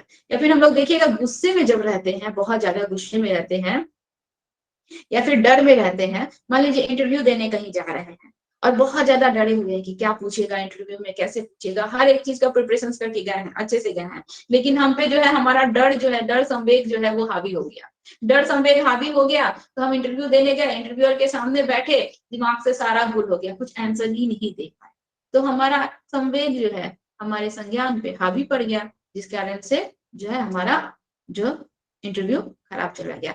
तो वो दोनों एक दूसरे के ऊपर डिपेंडेंट होते हैं, जीव दिशात्मक बाई डायरेक्शनल होते हैं, एक दूसरे से जुड़े होते हैं, संबंधित होते हैं। इसमें ऑप्शंस दे देगा कि संज्ञान संवेग एक दूसरे से स्वतंत्र होते हैं, अलग होते हैं, एक दूसरे से बिल्कुल भिन्न होते हैं, या एक दूसरे से जुड़े हुए होते हैं। तो संज्ञान और संवेग दोनों एक दूसरे से जुड़े होते हैं, और संज्ञान और संवेग दोनों द्विव दिशात्मक होते हैं, बाई डायरेक्शनल, दोनों एक दूसरे को प्रभावित करेंगे। क्लियर हुआ या नहीं? मैम हमेशा संवेग ही हावी होगा संज्ञान पे? तो संज्ञान हावी नहीं हो रहा है, हम लोग संज्ञान, आप वहां पे देखें, जब हम लोग बहुत ज्यादा इमोशंस में आ जाते हैं तो हमारे संज्ञान के ऊपर वो क्या कर दिया, हावी हो गया। ठीक है, हम लोग दिमाग से सब चीज भूल गए, लेकिन मान लीजिए हमने किसी चीज के ऊपर संज्ञान लिया, ठीक है, पूरी तरह से हम लोगों ने जानकारी ली, तो हम क्या हो गए, इमोशंस में आ गए, वहां पे हमारा संज्ञान भी तो हमारे संवेग के पे हावी हो रहा है। अगर हमको किसी चीज की जानकारी ही नहीं मिलती, इंफॉर्मेशन ही नहीं मिलता, हमारा उसके बारे में डिटेल्स ही नहीं पता चलता, तो हम लोग इमोशंस में भी नहीं आते। तो संज्ञान की वजह से ना हम लोग संवेग में आए, संज्ञान की वजह से ना हम पे संवेग हावी संवेग आया। तो ये क्या हो रहा है, यहाँ पे संज्ञान जो है संवेग को प्रभावित कर रहा है, और वहां पे संवेग जो है हमारे संज्ञान को प्रभावित कर रहा है। पहला एग्जाम्पल जो दिए, जब एग्जाम का प्रिपरेशन बहुत अच्छे से करके गए, रास्ते में एक्सीडेंट देख लिए, तो हमारा संवेग जो है हमारे संज्ञान को क्या किया, प्रभावित कर दिया, पूरी तरीके से दिमाग काम करना बंद कर दिया। और यहाँ पे क्या है कि हमने हर चीज का संज्ञान ले लिया है, हर चीज का इंफॉर्मेशन ले लिया है। अब संज्ञान लेने के बाद हम लोग क्या हो गए, इमोशंस में आ गए। ठीक है, हम पर हमारा इमोशंस प्रभाव डाल दिया, तो यहाँ पे हम लोग का संज्ञान जो है हमारे इमोशंस पे हावी हो रहा है, दोनों एक दूसरे पे प्रभाव डालते हैं। ऐसा नहीं है कि केवल संवेग ही संज्ञान पे प्रभाव डाल रहा है, संज्ञान भी संवेग पे हम लोग का प्रभाव डालता है, उस पर भी इफेक्ट पड़ता है। नहीं समझ में आया? समझ आ गया मैम। मैम क्लियर हो गया? क्या बोल रहे हैं? क्लियर मतलब समझ में आ गया मैम? समझ में आ गया ना? इससे क्वेश्चन आता है, आप लोग याद रखिएगा। और क्वेश्चन सीधा सीधा क्वेश्चन कभी नहीं देता है, घुमा फिरा के क्वेश्चन देगा, तो ये चीज आप लोग ध्यान में रखिएगा। तो यहाँ तक था हम लोग का संज्ञान और संवेग, इमोशंस क्या होता है, कितने टाइप के इमोशंस हो गए, कौन कौन से इमोशंस होते हैं, क्या क्या हम लोग का स्टार्टिंग से एंड तक होता है ये। अब हम लोग स्टेप बाय स्टेप पढ़ेंगे कि फर्स्ट स्टेज में, इन्फेंसी स्टेज में बच्चों में कौन कौन सा इमोशंस होता है, और बच्चे कैसे कैसे अपने इमोशंस को एक्सप्रेस करते हैं। यानी कि पहला है हम लोग का शैशवावस्था, शैशवावस्था में संवेगात्मक विकास बच्चों में कैसे होता है। ठीक है, इन्फेंसी स्टेज में बच्चों में कैसे हम लोग का इमोशनल डेवलपमेंट होगा। तो देखिए हम लोग का जो फर्स्ट स्टेज होता है, कौन सा, कब से कब तक का स्टेज, 4 से 5 साल तक का ना, 0 से 2। चलिए, 0 से जो 0 से 2 वर्ष तक का हम लोग का जो इन्फेंसी स्टेज होगा, शैशवावस्था होगा, इस स्टेज में बच्चों में कौन कौन से संवेग आ जाते हैं।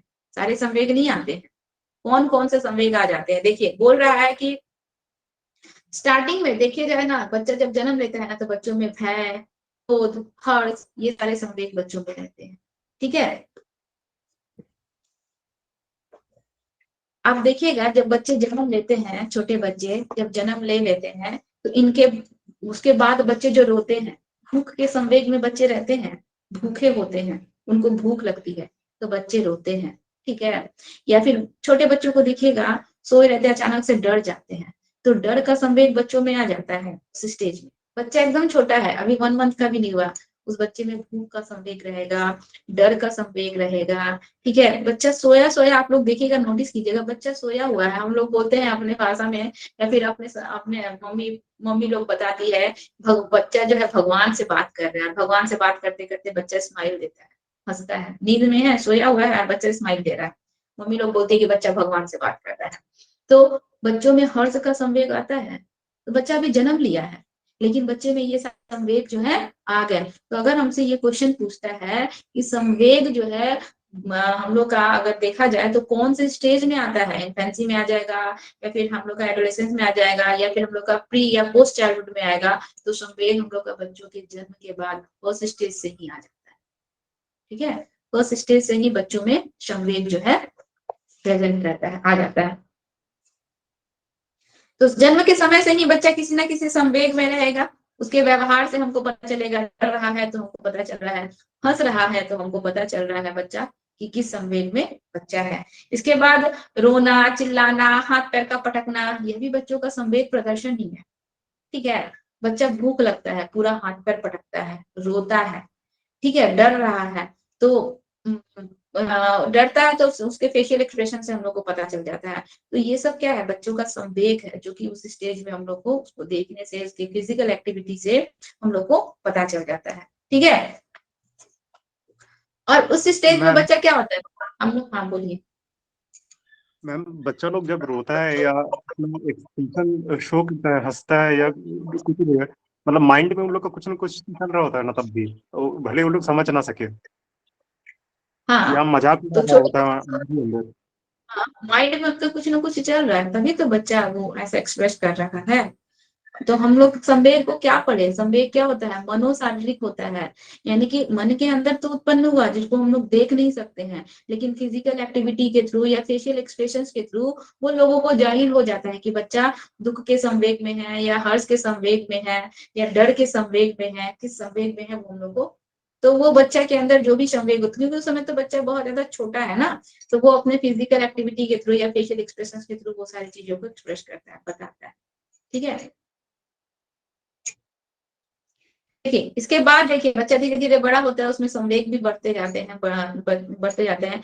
तो बच्चा जब छोटा बच्चा होता है, तो बच्चा जब किसी संवेग में आता है, ठीक है, किसी भी संवेग में आएगा, कोई भी इमोशंस उस पर जब हावी हो जाता है, तो बच्चा जो है अपने जिद या अपने डिमांड की पूर्ति के लिए थोड़ा भी उसको ना, मतलब लेट नहीं होना चाहिए, हमको ये चाहिए तो मतलब ये चाहिए। अब देखिएगा छोटा बच्चा जो है, उसको भूख लगती है, अब मम्मी बोल दी, मान लीजिए 6 महीने या 4 महीने का बच्चा है और उसको भूख लगा है बहुत तेज, ठीक है, और उसमें जो संवेग, भूख का संवेग जब हावी हो गया, तो वो थोड़ा भी इंतजार करता है, वेट करता है, या मम्मी बोल रही कि बेटा 2 मिनट रुक जाओ, दूध ला रहे हैं, तो बच्चा वेट करता है, नहीं, उसको जो भी उस समय जो भी संवेग हावी होता है, उसको तुरंत उसकी पूर्ति चाहिए, उसमें उसको थोड़ा भी लेट नहीं होना चाहिए, तुरंत उसकी पूर्ति के लिए वो क्या करता है, अगर भूख लगी है तो खूब जोर से रोएगा, ठीक है, या फिर डरा हुआ है तो आप उसको थोड़ा भी शांत करवाएंगे, तुरंत शांत करवाने की कोशिश कीजिएगा, एकदम नहीं, जब डर की स्थिति में आएगा ना, तो एकदम पूरी तरह से डर जाएगा बच्चा, खूब जोर जोर से चिल्ला के रोने लगेगा। तो मतलब जो भी है उसका, ठीक है अजय जी, जाइए। तो जब, हाँ, यहाँ पे कहने का मतलब क्या है कि इन्फेंसी स्टेज में, इस स्टेज में 0 से 2 वर्ष की अवस्था में जब बच्चा किसी भी संवेग में रहता है, तो उसमें उसको किसी भी प्रकार का व्यवधान, यानी कि आप उसको कुछ बोलेंगे कि समय दो बेटा, हम तुमको करके दे रहे हैं, या दूध बना के दे रहे हैं, या फिर बाहर ही घुमाने ले जाना है तो 2 मिनट रुक जाओ या 5 मिनट रुक जाओ, तो ले जा रहे हैं, तो वो नहीं मानेगा। उसको अपने इच्छा की पूर्ति करने के लिए एकदम तुरंत करना है, तुरंत मीन्स तुरंत होना चाहिए, उसमें उसको किसी भी प्रकार का समय नहीं लगाएगा। हमको मान लीजिए आइसक्रीम आया है, हमको आइसक्रीम खाना है, कल खिलाएंगे और परसों खिलाएंगे, वो नहीं, हमको आज ही खाना है, मीन्स आज ही खाना है। कौन कौन लेफ्ट हो गए, टाइम ओवर हो रहा है क्या, जो सब लेफ्ट होते जा रहे हैं? No ma'am. एक जान तो हमको बोल के गया, इन्फॉर्मेशन दे के गया कि मैम हम जा रहे हैं। ठीक है। तो जब तक उनकी इच्छा पूरी नहीं होगी तब तक बच्चा जो है संवेग में रहेगा। छोटे बच्चे अपनी इच्छा की पूर्ति के लिए उनको थोड़ा भी इंतजार नहीं होता है, तुरंत उनको अपनी इच्छा की पूर्ति चाहिए। तुरंत मीन्स तुरंत। वो आपके फीलिंग्स को या फिर आपकी समस्या को नहीं समझेंगे। 0 से 2 वर्ष के बच्चे में वो कैपेसिटी भी नहीं होता है कि वो हमारे प्रॉब्लम्स को, अब मम्मी मान लीजिए मम्मी किचन में किसी काम में बिजी है, अब बच्चा भूख से रो रहा है, मम्मी बोलेगी कि बेटा 2 मिनट रुको हाथ साफ करके आते हैं, तो बच्चा वो नहीं समझेगा। हमको दूध चाहिए मीन्स अभी चाहिए, तुरंत, उसमें थोड़ा भी लेट नहीं होना चाहिए। तो अपनी इच्छा की पूर्ति के लिए बच्चा जो है तुरंत एकदम तुरंत का तुरंत हमारा इच्छा की पूर्ति होनी चाहिए। ठीक है। और जैसे ही देखिएगा बच्चा तुरंत संवेग में आएगा और तुरंत उसकी इच्छा की पूर्ति होगी, तुरंत वो उस संवेग से बाहर निकल जाएगा। भूख लगा है, भूख के संवेग में है, खूब जोर जोर से चिल्ला रहा है, रो रहा है, एकदम संवेग उस पर हावी हो गया, तुरंत दूध मिल गया, मुंह में चला गया, तुरंत उसका संवेग खत्म हो गया। ठीक है। तुरंत ही उसका संवेग खत्म हो जाता है, तुरंत वो अब उस संवेग से निकल के दूसरे संवेग में हावी हो जाएगा। छोटा बच्चा है, मान लीजिए बहुत बच्चा जो है शांत है, खेल रहा है अपना, उसको आके कोई चींटी काट दिया बच्चा, तुरंत बच्चा संवेग में आ गया, रोने लगा, खूब जोर जोर से रोने लगा, और तुरंत बच्चे को बाहर ले गया, गाय दिखाए, बच्चा तुरंत वो अपना कुछ पीछे वाले संवेग को भूल गया कि अभी अभी हमको हुआ क्या था, अभी हमको कोई चींटी काटा था और हम रो रहे थे। तुरंत बच्चा उस संवेग को भूलकर दूसरे संवेग में आ जाता है, हर्ष के संवेग में आ जाएगा, दुख के संवेग से हर्ष के संवेग में आ जाता है। तो बच्चा जो है किसी एक संवेग में बहुत ज्यादा टाइम तक भी नहीं रहता है, उसकी इच्छा की पूर्ति हो जाएगी तुरंत, बच्चा तुरंत शांत हो जाएगा और तुरंत वो भूल जाएगा। बड़े बच्चों में क्या है, हम किसी चीज की जिद कर रहे हैं या हट कर रहे हैं और हमको वो नहीं मिल रहा है, ठीक है, तो बच्चा उस संवेग में बहुत ज्यादा टाइम तक रहेगा। लेकिन छोटे बच्चों में ये नहीं है, 0 से 2 साल के बच्चे में जो भी संवेग हावी होगा उसकी पूर्ति उसको तुरंत चाहिए, उसमें उसको थोड़ा भी व्यवधान या फिर थोड़ा भी टाइम लेट नहीं होना चाहिए। और जैसे ही उसकी इच्छा की पूर्ति होगी बच्चा तुरंत उस संवेग से निकलकर दूसरे संवेग में आ जाएगा। ठीक है। ऐसा नहीं है कि उसी संवेग में मुंह फुलाए हुए हैं तो मुंह फुलाए हुए नहीं, ऐसा नहीं होता है छोटे बच्चों में। ठीक है। अच्छा, इसके बाद बोल रहा है बच्चा जो है 0 से 2 वर्ष का बच्चा जो है, अब उसके घर में कोई है, माता पिता भाई बहन जो कुछ भी है, उसके अभी जैसे कि अनुकरण की बात की है राहुल जी, कि बच्चा कौन सी स्टेज में अनुकरण करता है, नकल करता है, तो ये इन्फेंसी से ही स्टार्ट हो जाता है। तो मान लीजिए बच्चा जो है देख रहा है, देखिएगा छोटा बच्चा को कि उसके सामने आप, वो खेल रहा है बच्चा और उसके सामने आप मुंह बना बना के रोने लगिए, वो आपको देखेगा ना, आपको देख के वो भी रोने लगेगा। आप हंस रहे हैं, बच्चा भी हंसने लगेगा। तो वो क्या करेगा, आप जिस संवेग में हैं, जैसा आप एक्ट कर रहे हैं, बच्चा सेम वैसे ही क्या करेगा, नकल करेगा। ठीक है। आपका देख कर वो क्या करेगा, आपका ही अनुकरण करेगा, आपका ही वो नकल करेगा। तो बच्चा जो है अपने पास पड़ोस या फिर अपने भाई बंधु या फिर माँ पापा जो भी है उन सबका देखकर क्या करता है, नकल करता है। तो शुरुआती दौर में, इसके बाद देखिए क्या बोल रहा है कि शुरुआती दौर में देखे जाए तो बच्चों का संवेग जो होता है बहुत ज्यादा तीव्र होता है, बहुत स्पीड में रहता है, जो भी संवेग रहेगा उसके ऊपर बहुत ज्यादा हावी रहेगा। भूख का संवेग है तो बहुत जोर जोर से दहाड़ मार कर चिल्लाएगा। ठीक है। डर के संवेग में है तो भी रोएगा। खुशी के संवेग में है तो अपनी खुशी पूरी तरीके से अच्छे से जाहिर करेगा। लेकिन धीरे धीरे बच्चों का उसके संवेग पर नियंत्रण होने लगता है। शुरुआती दौर में नियंत्रण नहीं होता है, उसका संवेग उसके ऊपर पूरी तरह से हावी हो जाता है, हावी रहता है। लेकिन बाद में धीरे धीरे बच्चा जो है अपने संवेग पर देखिएगा नियंत्रण करने लगता है। ठीक है। तो धीरे धीरे उसमें परिवर्तन होता है और आयु बढ़ने के साथ साथ बच्चे में जो है संवेग की तीव्रता भी देखिएगा धीरे धीरे कम होती जाती है। छोटा बच्चा को बोलेंगे कि मान लीजिए 4 साल या 5 साल का बच्चा है, उसको भूख लगी है, बोल रहा है मम्मी खाना दो, मम्मी बोलेगी कि बेटा 2 मिनट रुको या 5 मिनट रुको, तो बच्चा इंतजार कर लेगा। लेकिन वही 0 से 2 वर्ष का बच्चा है, बोलिएगा कि 2 मिनट या 5 मिनट रुको तो बच्चा नहीं समझेगा, इंतजार नहीं करेगा। तो जैसे जैसे बच्चा ग्रोथ करता है, बड़ा होता है, उसको अपने संवेग पर नियंत्रण करने की भी क्षमता आ जाती है। ठीक है। और संवेग भी जो है बच्चों का बढ़ता जाता है बहुत ज्यादा, उसमें अभी बहुत सारे संवेग उत्पन्न होने लगते हैं। कौन कौन से हो गए बता देते हैं अभी। देखिए शुरुआती दौर में बच्चों का संवेग भी जो होता है ना, उनपे जो इमोशंस होता है वो स्पष्ट होता है, बच्चा किस लिए रो रहा है। ठीक है। अब बच्चा भूख से रो रहा है, बच्चा डर से रो रहा है, बच्चा किस लिए हंस रहा है।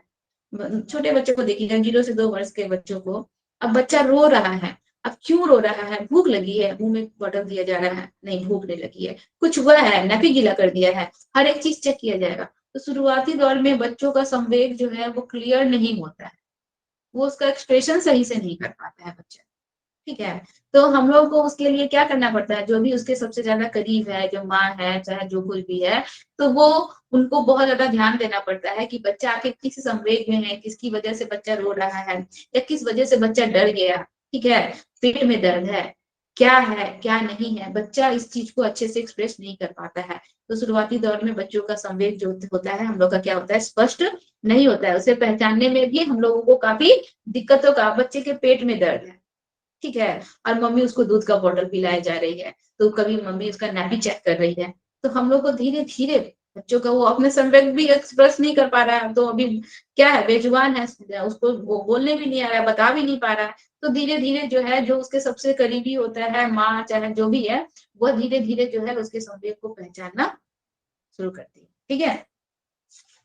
इसके बाद बोल रहा है कि जैसे ही बच्चा 2 वर्ष के उम्र का हो जाता है तो संवेगों का विकास काफी हद तक हो जाता है। अब जो है बहुत सारे संवेग जो है उसके अंदर जो है बहुत सारे संवेगों का विकास हो जाता है, डेवलप कर जाते हैं, और उसको बच्चों को फर्स्ट मतलब एक्सप्रेस करने की भी थोड़ी कैपेसिटी आ जाती है। अब जो बच्चा संवेग जो है वो इमोशन जो है वो एक्सप्रेस करेगा, अब हम लोग को सामने वाले को चाहे उसके मम्मी चाहे रिलेटिव्स को समझ में आएंगे कि बच्चा क्या बोल रहा है, चाहे बच्चा किस संवेग, ठीक है। शुरुआती दौर में उनका संवेग अस्पष्ट होता है, समझ में नहीं आता है, हम लोगों को बहुत ज्यादा कठिनाइयों का सामना करना पड़ता है, लेकिन जैसे जैसे बच्चा बड़ा होगा उसमें बहुत सारे इमोशंस डेवलप भी करेंगे, बहुत सारे और भी इमोशंस आते हैं, उनका डेवलपमेंट भी होता है, विकास भी होता है, और धीरे धीरे वो स्पष्ट भी होते जाएंगे, क्लियर भी होते जाएंगे, बच्चा किस इमोशंस में है, किस कारण से बच्चा दुखी है या डरा हुआ है, चाहे जो कुछ भी है, ये चीजें धीरे धीरे धीरे धीरे स्पष्ट होती जाती है, क्लियर होती जाती है, जैसे जैसे बच्चा बढ़ जाएगा,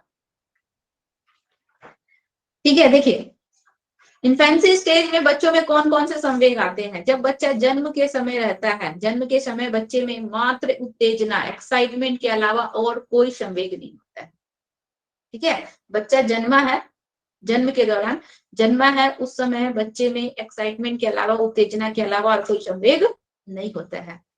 जब बच्चा 3 महीने का हो जाता है, 3 महीने में बच्चे में देखिए जो शुरुआती दौर में है वो और भी सारे संवेग उत्पन्न हो जाएंगे। बच्चा जब 3 मंथ का हो जाता है तो उसमें उत्तेजना के साथ साथ आनंद और कष्ट का संवेग भी आ जाता है, ठीक है। खुशी हो गया या किसी प्रकार का कोई तकलीफ है, ये सारे संवेग भी बच्चे में, इमोशन जो है बच्चे में आ जाते हैं। बच्चा जब 6 महीने का हो जाता है तो बच्चे में उत्तेजना तो स्टार्टिंग में ही था, आनंद भी था, कष्ट भी था, इसके अलावा बच्चे में क्रोध, गुस्सा, घृणा और भय जैसे संवेग भी आ जाते हैं, ठीक है। बच्चा 3 महीने तक का बच्चा जो है आप पे क्रोध नहीं करेगा, गुस्सा नहीं करेगा, लेकिन 6 महीने के बच्चे को आप बहुत ज्यादा परेशान कीजिए, उसको बहुत ज्यादा किस कीजिए, ये कीजिए, देखिएगा वो क्रोध में आ जाएगा, आपका मुंह नाक सब नोचने लगेगा, परेशान हो जाएगा, तो संवेग की स्थिति आ जाती है। या फिर बच्चा जब नापी गीला कर देता है तो उसमें घृणा की, खुद से वो घिन करने लगता है, घृणा करने लगता है, तो ये वाले संवेग जो है बच्चों में 6 महीने की स्थिति तक आ जाती है, ठीक है। 12 महीने का बच्चा हो जाएगा तो उसमें उत्तेजना, आनंद, कष्ट, क्रोध, घृणा, भय के साथ साथ स्नेह और उल्लास जैसे संवेग भी आ जाते हैं।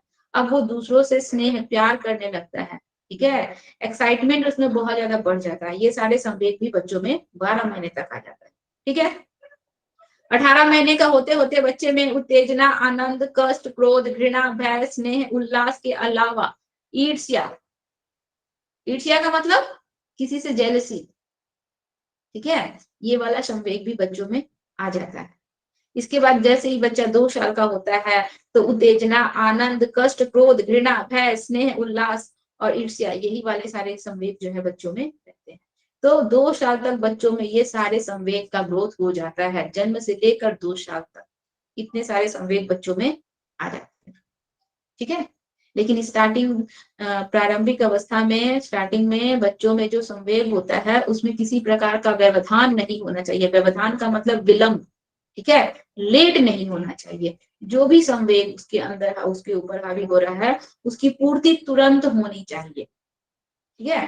भूख लगी है तो तुरंत दूध मिलना चाहिए, डर है तो तुरंत उसके डर को खत्म करना चाहिए। ये जो संवेग है शुरुआती दौर में उसमें बहुत ज्यादा हावी होता है, बहुत ज्यादा तीव्र होता है। उम्र बढ़ने के साथ साथ, एज बढ़ने के साथ साथ, जैसे जैसे बच्चा ग्रोथ करता है उसका यह संवेग जो है धीरे धीरे संवेग तो तीव्र होगा ही, लेकिन उस संवेगों पर बच्चों को नियंत्रण करना और एक्सप्रेस करना धीरे धीरे आ जाता है। ठीक है, चलिए आज हम लोग केवल इन्फेंसी स्टेज वाला ही तक पढ़ेंगे। इतना तक होप्स कि आप लोगों को समझ में आया हो। यस मैम, समझ आया है। ठीक है, कल हम लोग पढ़ेंगे प्रारंभिक बाल्यावस्था में संवेग क्या क्या होते हैं, कौन कौन से संवेग होते हैं, और किशोरावस्था में कौन कौन से संवेग होते हैं, ये हम लोग कल पढ़ेंगे। अभी आज आप लोगों को कोई क्वेश्चन तो नहीं है इससे रिलेटेड? नहीं मैम। No ma'am.